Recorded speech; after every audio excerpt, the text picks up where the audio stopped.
Hello friends.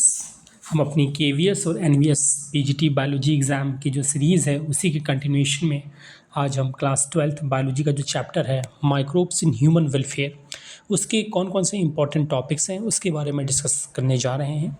अगर अब इस चैप्टर की हम बात करें तो इसमें माइक्रोब्स जो हैं उनके क्या यूजेस हैं, क्या उनके सोर्सेज हैं, तो ये टॉपिक है। दूसरा बायोगैस प्रोडक्शन वो इम्पोर्टेंट टॉपिक है। और तीसरा इसमें आता है माइक्रोब्स इन सीवेज ट्रीटमेंट। ये तीन जो हैं ये बड़े बड़े टॉपिक हैं। तो इसमें से सबसे पहली जो हम डिस्कशन करने वाले हैं वो है माइक्रोब्स इन हाउस होल्ड। अगर हम माइक्रोब्स इन हाउस होल्ड की बात करें तो इसमें सबसे पहले जिक्र आ जाता है लैब का, लैक्टिक एसिड बैक्टीरिया का। इसमें से क्वेश्चन पूछता है कि भाई क्या फंक्शन होता है लैक्टिक एसिड का, तो it convert milks to curd. दूसरा जो लैक्टिक एसिड बैक्टीरिया होता है it increases the vitamin B12। और दूसरा जो इसका इंपॉर्टेंट रोल होता है it also help to check the pathogens in stomach. जो लैक्टिक एसिड बैक्टीरिया होता है it will produce the acid which will coagulate या partially digest the milk protein. एक तो ये। दूसरा साइंटिफिक नेम पूछ लेता है बेकर ईस्ट का, तो इसका नाम होता है सैक्रोमाइसिस सर्वेसी। और इसका यूज़ क्या होता है, it is use to make the bread by fermented dough. फिर एक यहाँ पे बैक्टीरिया आता है प्रोपियोनियो बैक्टीरियम शर्मनी। ठीक है, इसके बारे में पूछता है कि it is use to produce the Swiss cheese. और इसमें चीज़ में क्या होता है, बड़े बड़े होल्स हो जाते हैं। होल इसलिए होते हैं because production of abundant quantity of carbon dioxide.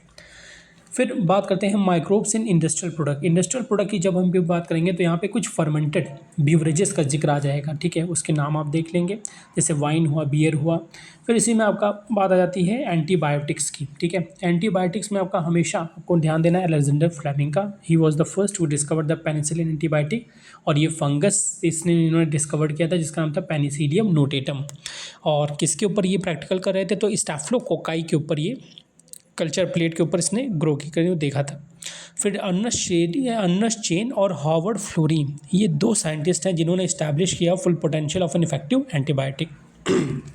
इसके बाद कुछ यहाँ पे आपको फंगस हैं, कुछ आपके बैक्टीरिया हैं जिनका हम यूज़ करते हैं for the production of acids, organic acid. जैसे एस्परजिलस नाइजर जो है ये फंगस है, use for production of citric acid, Acetobacter aceti acetic acid. Clostridium botulinum जो होता है ये बैक्टीरिया है, use for butyric acid production के लिए। लैक्टोबैसिलस लैक्टिक एसिड बनाएगा। ठीक है, ये सारे नेम जानना इसलिए जरूरी है। अगर मैच द फॉलोइंग में क्वेश्चन आपसे पूछ लिया तो अगर आपको सारी चीज़ें मालूम नहीं तो फिर आप उसको मैच नहीं करा पाओगे। या फिर ऐसे भी क्वेश्चन आते हैं pick the odd one out, तो उसमें भी ये इंपॉर्टेंट रोल प्ले करता है। फिर आते हैं जिक्र का लाइपेजेस और लाइपेजेस के। Lipases have a detergent action and use to remove oily stains. फिर प्रोटीज और पैक्टिनेजेस मीन्स इनका जो फंक्शन होता है to clarify the bottle juices.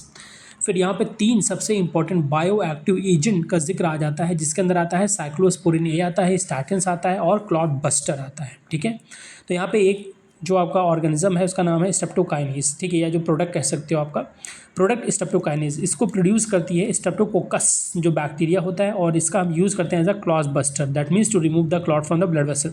दूसरा हमारा जो प्रोडक्ट है वो है साइक्लोस्पोरिन ए। ठीक है, ये मिलता है फंगस से, ट्राइकोडर्मा पॉलीस्पोरम। अगर हम फंक्शन की बात करें तो फंक्शन होता है it is use as immunosuppressive agent. फिर तीसरा जो बायो एक्टिव प्रोडक्ट हमारा है वो है आपका स्टैटिन्स। इसको हम ऑब्टेन करते हैं ईस्ट से मोनकस परफ्यूरियंस और it is use to lower the blood cholesterol level. तो ये तीन बायो एक्टिव प्रोडक्ट हैं, ये बहुत बार पूछे गए कौन कौन से। एक तो आपका हो जाएगा स्ट्रेप्टोकाइनेज, दूसरा साइक्लोस्पोरिन और तीसरा स्टैटिन्स। फिर बात आती है use of microbes in sewage treatment. इसमें तीन स्टेप्स होते हैं, एक होता है प्राइमरी ट्रीटमेंट, सेकेंडरी ट्रीटमेंट और टर्शियरी ट्रीटमेंट। तीनों ट्रीटमेंट में सबसे ज़्यादा इंपॉर्टेंट जो होता है वो होता है आपका सेकेंडरी ट्रीटमेंट, जिसको हम लोग बायोलॉजिकल ट्रीटमेंट के नाम से भी जानते हैं।